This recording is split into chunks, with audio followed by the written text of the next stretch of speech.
any major waves by saying that the initial idea for Smile Dog is very, very stupid. And I feel like a lot of that is because there's not really much of a story there, is there? Like, it's just a picture. Sure, we may see it as the outstanding icon of internet culture that we see today. That still really doesn't change the fact that this picture basically came from nothing. There is no story to this, absolutely zero. And I think that this gets proven pretty well by the fact that you could quite literally replace the picture of Smile Dog with just about any vaguely spooky image. Like, look, I'll do it right now.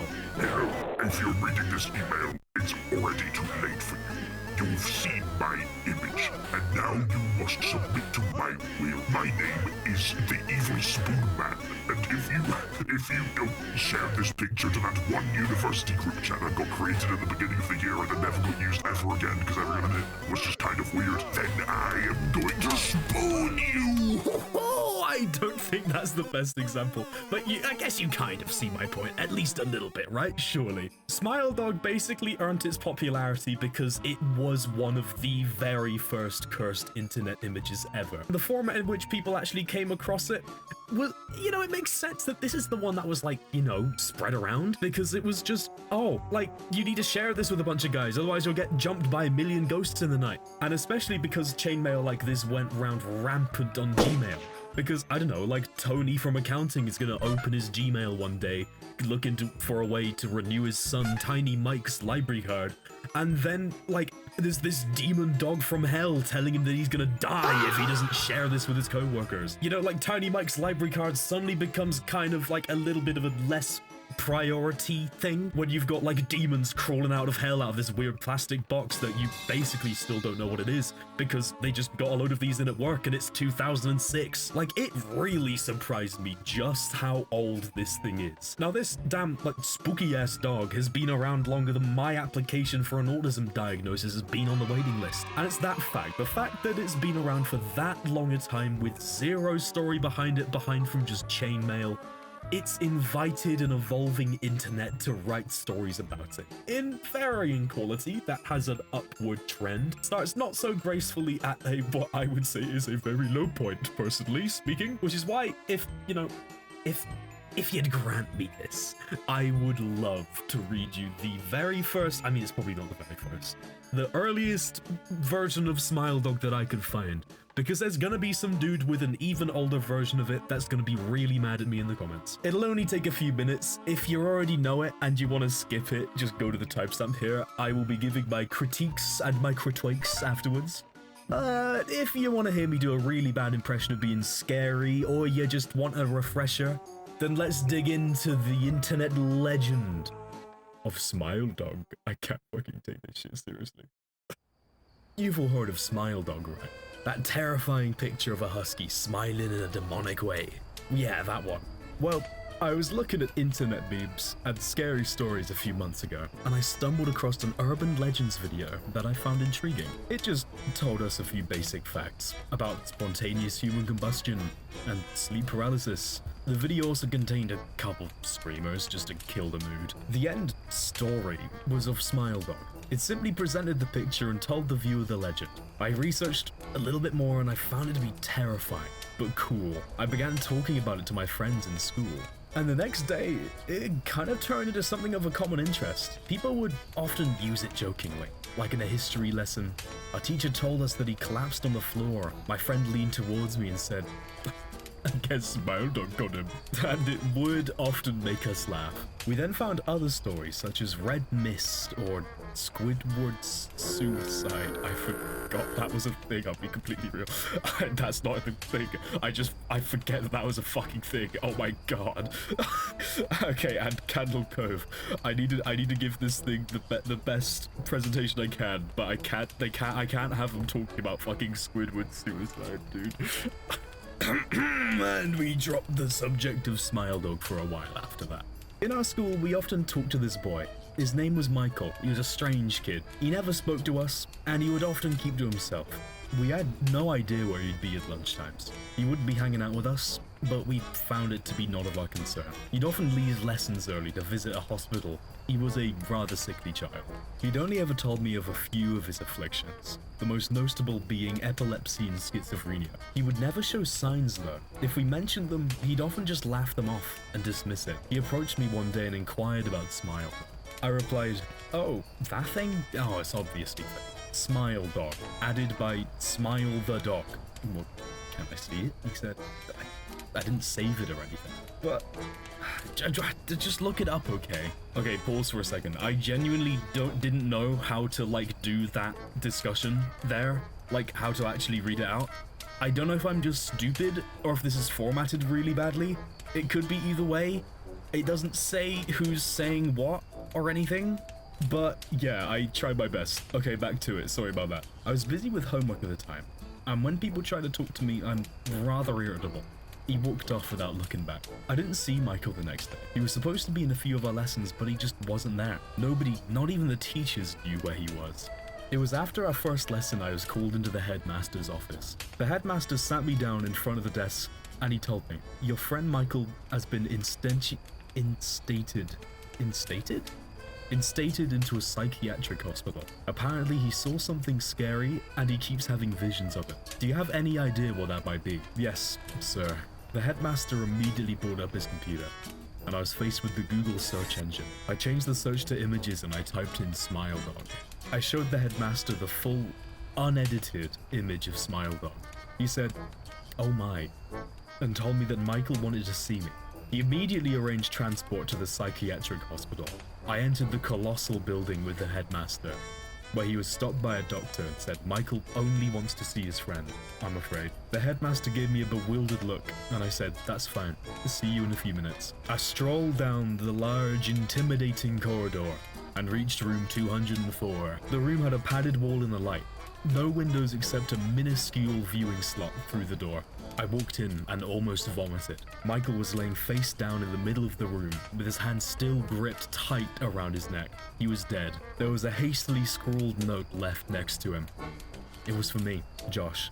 I saw the Smile Dog you showed me. It's everywhere. No matter what we do, it cannot be stopped. It appears even in the brightest moments of your life. It will always be watching, never moving. It will not go away. Why did they put me in this room? Why? Sorry, I couldn't help myself. I had no escape. No matter how much I kicked off, the doctors would not believe me. This was the only way out. What if that dog is still there during death? When you were weak, incapacitated, he'll take you down the hill from whence he came. This is the reality, Josh. Do not ever mention Smile Dog again. I pocketed the note and alerted the doctors. Upon further inspection of his body, his hand was blocking a horrifying, vicious bite into his neck, and the teeth marks matched that of a dog's, a Siberian Husky. I keep going over and over that note in my head. I can't believe it. He was such a nice boy. I regret every bad thing I ever said to him. Why did it have to end this way for him? There was a small part in my head that said, I am responsible. And another portion of my head that still believes that this is all fake, and I should have been more aware of Michael's afflictions. But the only trouble is I'm running out of options to believe here. I didn't know schizophrenia was contagious. I keep seeing that damnable dog in the corner of my eye. Everywhere I go, it's starting to get on my nerves. Wait a minute. Is that? No. I'm hearing panting and scratching at my door. Let me investigate. I'll be back in a second. The look on his face would be incredible. Okay, and that was the original, or well, the oldest version of the Smile Dog creepypasta that I could find personally. And oh boy, do I have a lot to say about that. Oh my god. Okay, but before that, I gotta get some things straight. I have gotta give credit where credit is due. This is most certainly a product of its time.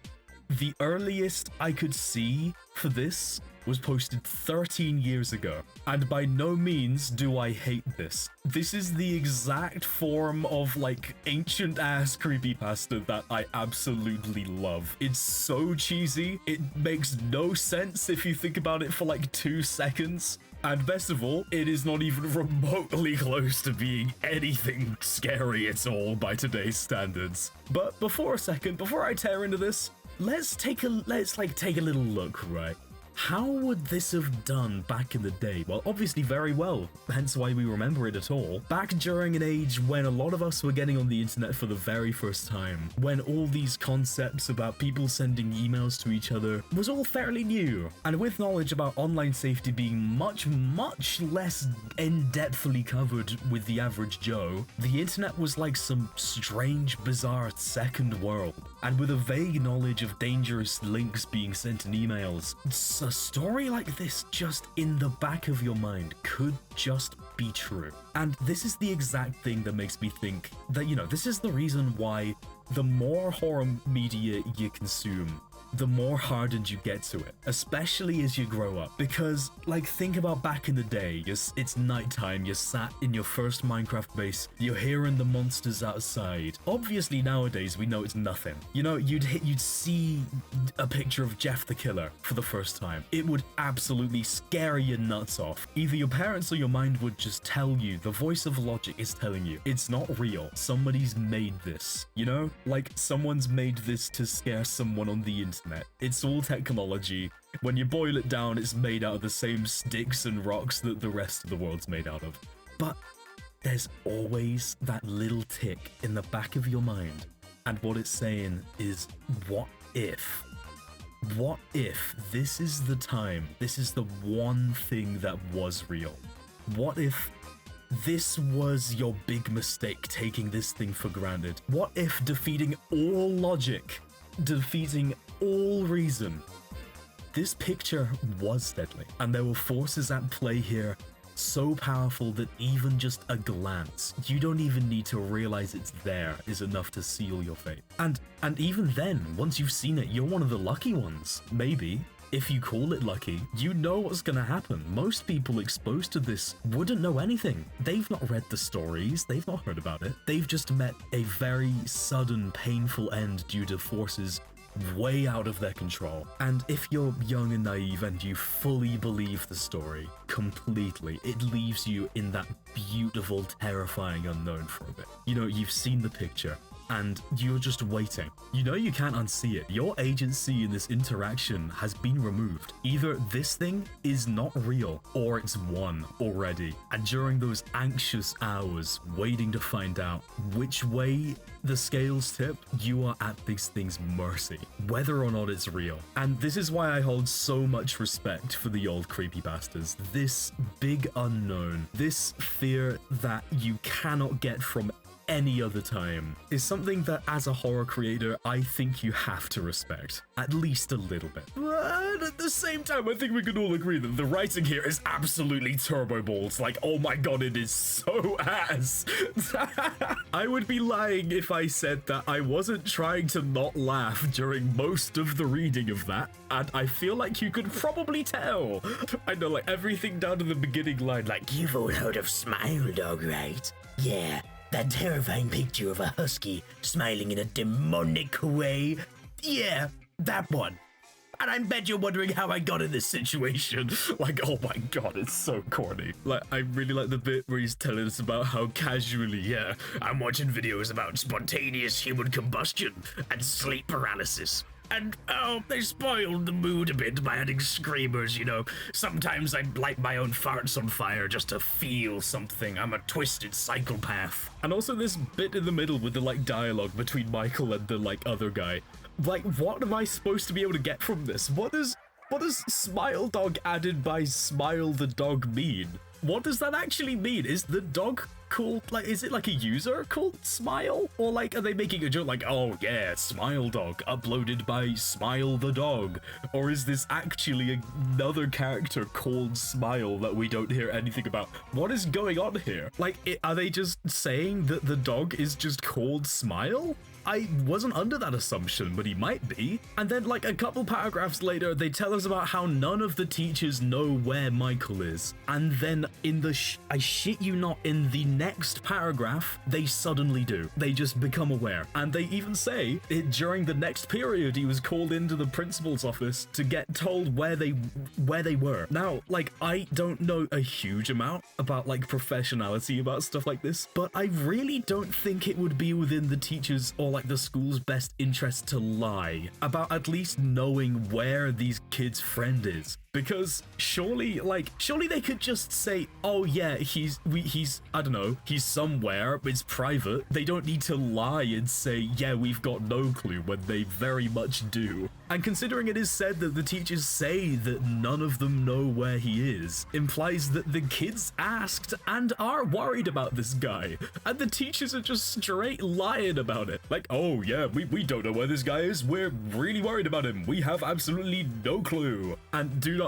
not even get me started on the headmaster's like description of where Michael is and his state of like mind. When he says, your friend Michael has been instated in a psychiatric hospital. Apparently he saw something scary and keeps having visions of it. Do you know what that might be? I feel like that is a massive understatement. You don't just like, I don't think you just get sent to a psychiatric hospital if you just like have visions or saw something scary. That's kind of like the equivalent of like, oh yeah, your friend Terry, he's in like intensive care and he's been there for like the whole night. He tripped on like a stick.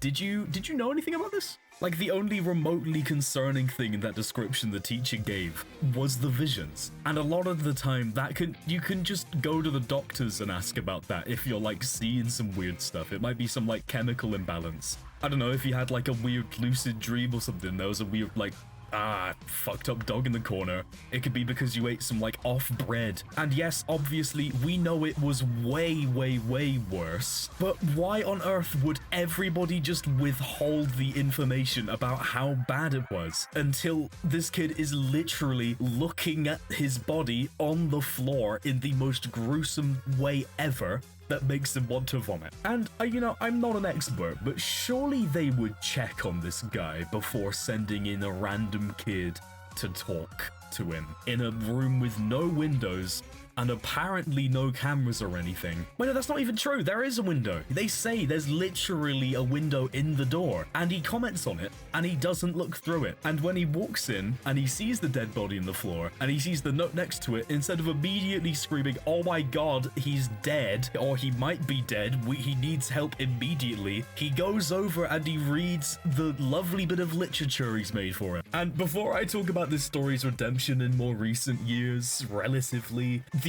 ending and the letter are fucking hilarious, dude. Holy shit. When I was discussing this in a Discord call, a friend told me, and I really see it, this ending looks like someone who read, like, Lovecraft once, and then, like, were like, yes, that's great, I want to do that. There's one move in horror media that always just completely chucks me out of the illusion. It just breaks all immersion instantly and makes me nearly laugh. And it's when someone will do like a load of writing for something. This could be really good writing, but then at the end they try so hard to make it make sense. Like they have some really last minute exposition, and usually the really bad ones are along the lines of, oh, as I'm writing this, I'm dying as I write my final messages, which is what you've been reading.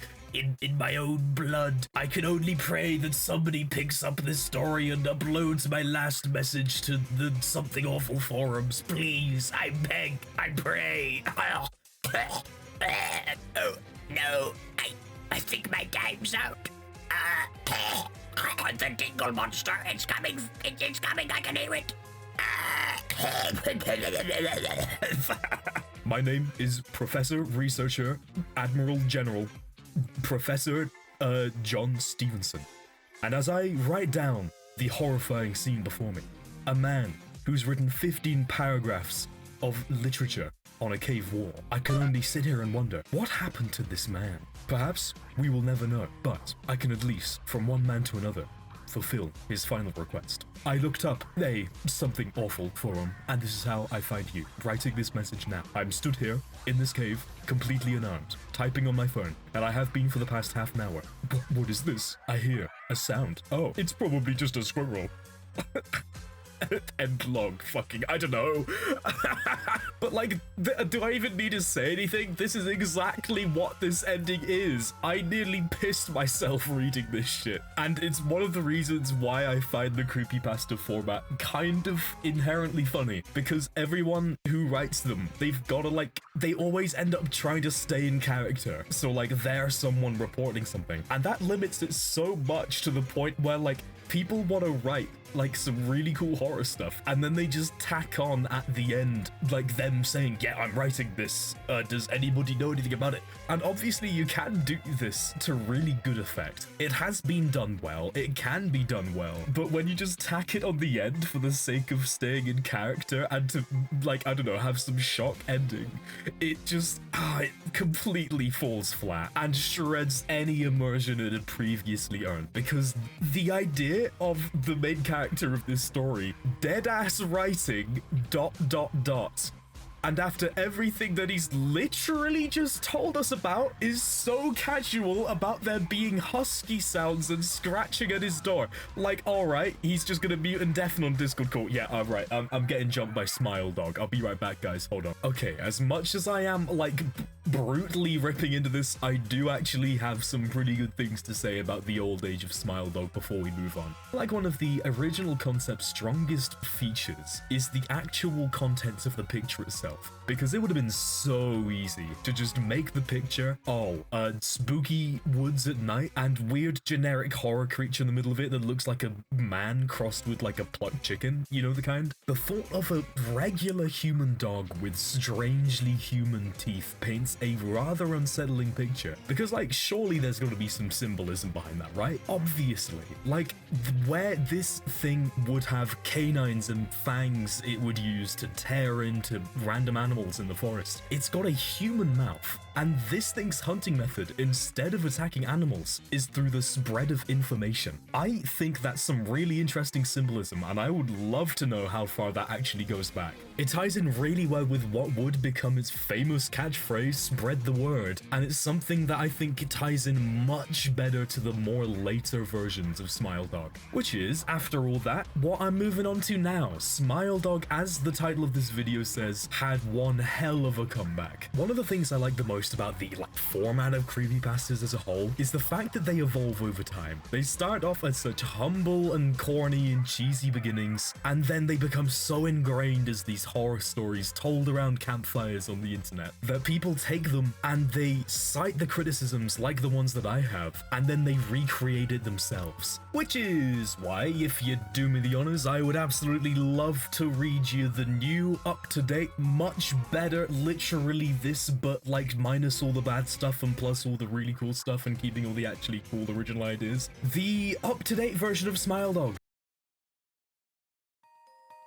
I first met in person with Mary E. in the summer of 2007. I had arranged with her husband of 15 years, Terrence, to see her for an interview. Mary had initially agreed, since I was not a newsman, but rather an amateur, gathering information for a few early college assignments. And if all went according to plan, obviously, some pieces of fiction. We scheduled for an interview for a particular weekend when I was in Chicago for unrelated business. But at the last moment, Mary changed her mind and locked herself in the couple's bedroom, refusing to meet with me. For half an hour I sat with Terrence as we camped outside the bedroom door, I listening and taking notes, whilst he fruitlessly tried to calm his wife. The things Mary said made little sense, but fit with the pattern I was expecting. Though I could not see her, I could tell from her voice that she was crying. And more often than not, her objections to speaking with me centered around an incoherent diatribe on her dreams and her nightmares. Terrence apologized profusely when we ceased the exercise, but I did do my best to take it all in stride. Recall that I wasn't a reporter in search of a story, but merely a curious young man in search of information. Besides, I thought at the time, I could perhaps find another similar case if I put my mind and resources to it. Mary E. was the psyop for a small Chicago-based bulletin board system in 1992 when she first encountered smile.jpg.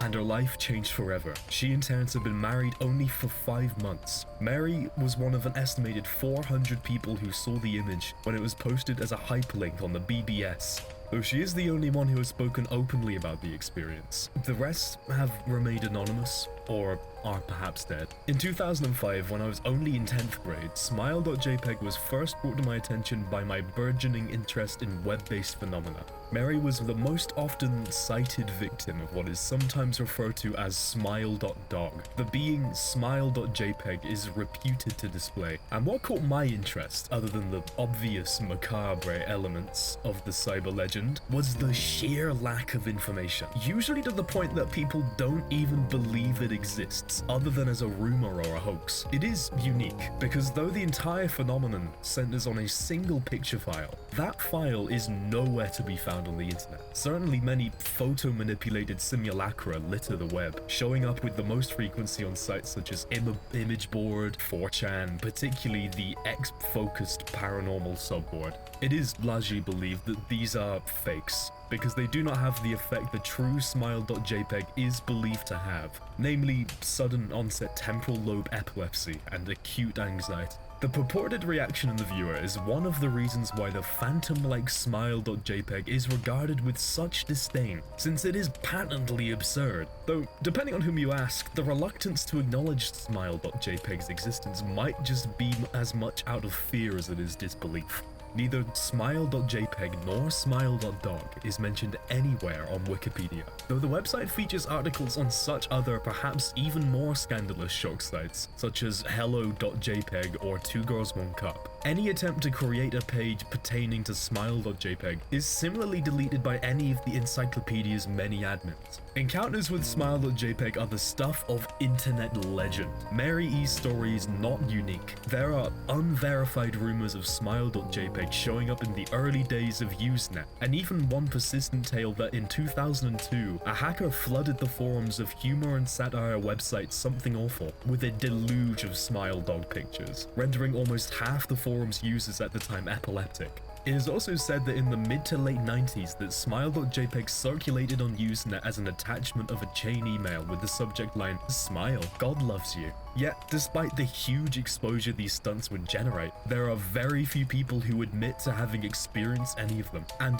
zero trace of the file or link that has ever been discovered. Those who claim to have seen smile.jpg often weakly joke that they were far too busy to save a copy of the picture to their hard drive. However, all the alleged victims of the same description of the photo, a dog-like creature, usually described as a similar to kind of a Siberian husky, illuminated by the flash of a camera, sits in a dim room. The only background detail that is actually visible is a human hand extending from the darkness near the left side of the frame. The hand is empty but is often described as beckoning. Naturally, most attention is given to the dog, or dog creature, as some victims are more certain about than others from what they claim to have seen. The muzzle of the beast is repeatedly split with a wide grin, revealing 2 rows of very white, very straight, very sharp, very human-looking teeth. This is, of course, not a description given immediately after viewing the picture, but rather a reflection of the victims, who claim to have seen the picture endlessly repeated in their mind's eye during the time that they are, in reality, having an epileptic fit. These fits are reported to continue indeterminately, often while victims sleep, resulting in very vivid and disturbing nightmares, though in some cases it is more effective than others. Mary E, I assumed, was not on effective medication. That was why after my visit to her apartment in 2007, I sent out feelers to several folklore and urban legend-orientated news groups, websites, mailing lists, anything hoping to find the name of a subject or victim of smile.jpg, who felt a little bit more interested about talking about their experiences. For a time, nothing happened at length, and I completely forgot about my pursuits. That was because I'd begun my freshman year of college and I was quite busy. Mary did contact me via email, however, in 2008, and we actually have the email here. Added by Moose Juice to @jml@.com from Mary E @.com. Subject: last night's interview. Dear Mr. L, I am incredibly sorry about my behavior last summer when you came to interview me. I hope you understand that it was no fault of yours, but rather my own problems that led me to act up as I did. I realize now that I could have handled the situation much more decorously. However, I hope you'll forgive me. At the time, I was afraid. You see, for 15 years, I've been haunted by smile.jpg. Smile Dog comes to me in my sleep every night. I know that sounds silly, but it's true. There is an ineffable quality about my dreams, my nightmares, that makes them unlike any real dreams I've ever had. I do not move, I do not speak, I simply look ahead, and the only thing ahead of me is the scene from that horrible picture. I see the beckoning hand, I see Smile Dog, it talks to me. It is not a dog, of course. Though I'm not quite sure what it really is. It tells me it will leave me alone if only I do what it asks. All I must do, it says, is spread the word. That is how it phrases its demands, and I know exactly what it means. It wants me to show it to somebody else, and I could. The week after the incident, I received a mail in a manila envelope with no return address. The inside was only 3.5-inch floppy diskette without having it to check. I knew precisely what was on it, and I'd thought about my options for a long time. I could show it to a stranger, a co-worker. I could even show it to Terrence, as much as the thought disgusted me. And what would happen then if this Smile Dog kept its word? I could sleep. Yet, if it lied, what would it do? What would I do? And who was to say something worse wouldn't come for me if I did as it asked? So I did nothing for 15 years. Though I kept the diskette hidden amongst my things every night for 15 years, Smile Dog has come to me in my sleep and demanded that I spread the word. For 15 years, I have stood strong. Though there have been some hard times. Many of my fellow victims on the BBS board when I first encountered it stopped posting. I heard some of them committed suicide. Others remained completely silent, simply disappearing off the face of the web. Those are the ones I worry about the most. I sincerely hope you'll forgive me, Mr. L, but our last summer when you contacted me and my husband about an interview, I was near my breaking point. I decided I was going to give you the floppy disk. I did not care if Smile Dog was lying or not. I wanted it to end. You were a stranger, someone I had no connection with, and I thought I would feel no sorrow when you took the disc as a part of your interview, and inevitably seal your fate. Before you arrived, I realized what I was doing. I was plotting to ruin your life. I could not stand the thought, and I still in fact cannot. I am ashamed, Mr. L. And I hope this warning will dissuade you from any further investigation into Smile Dog. You may in time encounter someone who is, if weaker than I, then someone who is wholly more depraved. Somebody who will not hesitate to follow Smile Dog's orders. So please stop while you are still whole. Sincerely, Mrs. E. Terrence contacted me later that month with the news that his wife had killed herself. While cleaning up the various things she'd left behind, closing email accounts and the like, he happened upon the above message. He was a man in shambles. He wept as he told me to listen to his wife's advice. He'd found the diskette, he revealed, and he'd burned it. Until it was nothing but a stinking pile of blackened plastic. The part that disturbed him, however, was how the diskette had hissed as it melted, as if some sort of animal was in there. I will admit, I was a little uncertain how to respond to this. At first, I thought perhaps it was a joke, with the couple belatedly playing the whole situation in order to get a rise out of me. A quick check of several Chicago newspapers online obituaries, however, proved that Mary E. was indeed dead. There was, of course, no mention of suicide in the article. I decided that, for a time at least, I would not further pursue the subject of smile.jpg, especially since I had finals coming up at the end of May. But the world has an odd way of testing us. Almost a full year after I returned from my disastrous interview with Mary E., I received another email. To jml@blank.com from Elysia82@gmail.com. Hello. I found your email address scrolling through a mailing list, and your profile said you are interested in Smile Dog. I have saw it, and it is not as bad as everyone says it is. I have sent it to you here, just spreading the word. That final line chilled me to the bone. According to my email client, there was one file attached called naturally smile.jpg. I considered downloading it for some time. It was mostly a fake. I imagined, surely I wasn't even wholly convinced of smile.jpg's peculiar powers.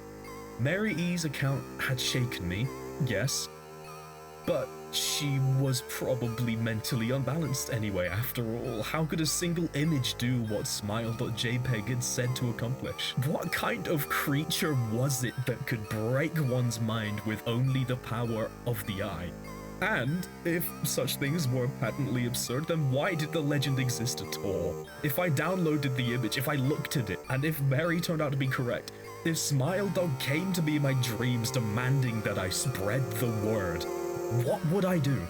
Would I live my life as Mary had, fighting against the urge until I died, or would I simply spread the word, eager to be put to rest? And if I had to choose the latter route, how could I do it? Whom would I burden in turn? If I went through with my early intention to write a short article about Smile JPEG, I decided I would attach it as evidence, and anyone who read the article, anyone who took interest in it would be affected. Even with the assuming the Smile JPEG attached to the email was genuine, would I be capricious enough to save myself in that manner? Could I spread the word? Yes! Yes, I could!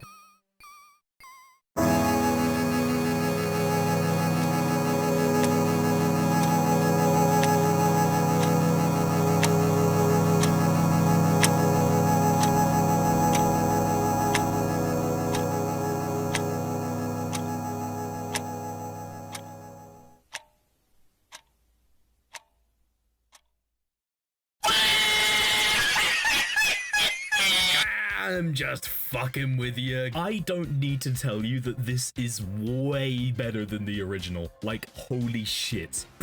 I really hope I did it justice. I very rarely end up actually reading stuff out loud like that, so hopefully I didn't fucking butcher it. Not only does the rewrite just capitalize off of all of the potential that the original has, it literally takes all of the good, leaves all of the bad. That is it. That's like the best thing a rewrite could do. The ending could be a little bit cringy depending on who's actually reading it.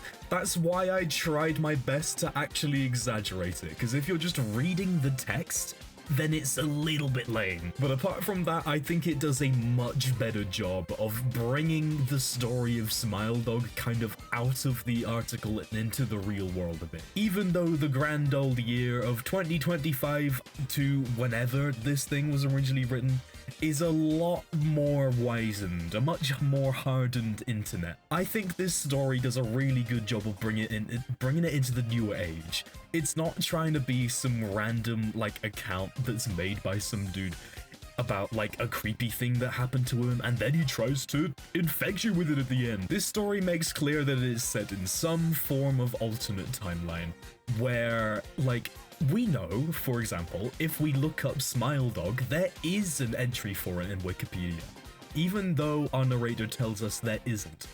Well, I just had a look. It's not specifically listed as its own page on Wikipedia, but you can find stuff on Smile Dog anywhere. I mean, you found this video and it's not been deleted by internet moderators. This Smile Dog doesn't try to convince us as to why when we look up Smile Dog it just comes up with a bunch of things. It does a little bit, but not with the like information getting scrubbed about Smile Dog. I do find the implication of there being many fakes of the picture very interesting, and that's got a lot of potential. That's a cool way to leave the reader guessing, like the real Smile Dog picture could be out there tucked away on a hard drive, or some random page that's not been visited in a million years, or like some poor souls going on the Wayback Machine and they find something they really wish they wouldn't have. I think that's a sick idea. That brings in potential for people to make their own versions of Smile Dog to spread around. And then when people see the new ones and they're terrified by it, that they won't know if that was the real one again until it's too late. I think it brings in a similar element that the older version of Smile Dog had once it had one picture. That was the fear of, is Smile Dog real? This is the effect of, is Smile Dog real, and did I see the real one? And speaking of which, I don't know if you would have noticed, but you know, I made my own one. You know, I thought I'd throw a picture of this fucked up dog onto the fire of endless fakes that this cryptid uses to hide amongst pictures on the internet. You know, maybe it's the real one, you know? Maybe it's the real one, I don't know. I don't know if it's the real one. You know, how silly would it be if I were to just, you know, doom every single one of my viewers to death? Nah, I mean, as funny as that would be, it wouldn't really be that good for retention, you know, if everyone's just, like, dead. I mean, hey, I made that little bit of music as well. The bit that goes like, wah, wah, wah, wah, wah, wah, wah, wah. Okay, but you know, the bit where it's like showing a million Smile Dogs. Okay, I'm getting sidetracked again. I also think the idea of the main character being a college kid who's collecting data for an article he's got to write is a much better choice than what was happening before. You know, I'm really appreciating the fact that we actually get to hear the reason behind why this guy came across Smile Dog or had to look into it in general in the first place. I'm appreciating that. And I mean, it's like hell of a way better than the original one. In the original one, the reason why is just kind of an excuse to show us just how edgy their protagonist is. Smile Dog being this guy's case study due to a passing interest in internet phenomena is way better than just, oh, well, I was looking at memes this one time, and you won't believe what I found. To me, at least, it feels just like, just a lot more like natural, you know? Something else I also think it also does like a much more natural job of is presenting kind of the end game threat of this whole thing, which is how, like, in the original, the end game threat of Smile Dog is that, oh, you'll get mauled by some weird spirit dog, which I mean, yeah, it gets the job done, it doesn't it? It's, you wouldn't want that to happen to you, would you? No. The threat of being forced into being kind of a servant for what for you is literally just a picture alongside a group of a bunch of other people who are working together who have been subjected to the same thing. That's just such a cooler threat than just, oh, you'll get mauled by a guy. The ending of the older version of the story really just kind of dumbs down the potential that this thing has. Like I think one of the greatest strengths the newer version has is its ambiguity, that word. It throws up a million more questions into the air. Like, just, there might not even be a Smile Dog. It might not even be the dog. Like the old one, it's basically just confirms that, yeah, there is a dog. Like it's some form of spectral dog. The new one, no. All we know is that that specific pattern of pixels causes whatever the fuck result that is. Like if you glance at it for even a second, just that specific pattern of colors and pixels or ink on a page is enough to just completely destroy somebody's mind in a matter of days. I don't know, am I going insane? Maybe I've been looking at fucked up dogs for too long. Anyway, I think we're just about done here. But yeah, make like Smile Dog, spread the word, send this to like every single person that you know ever. So please go show the video some love if you reckon it deserved it. Otherwise, like, evil Spoon Man's gonna spoon you or something. I hate outros even more now. Bye.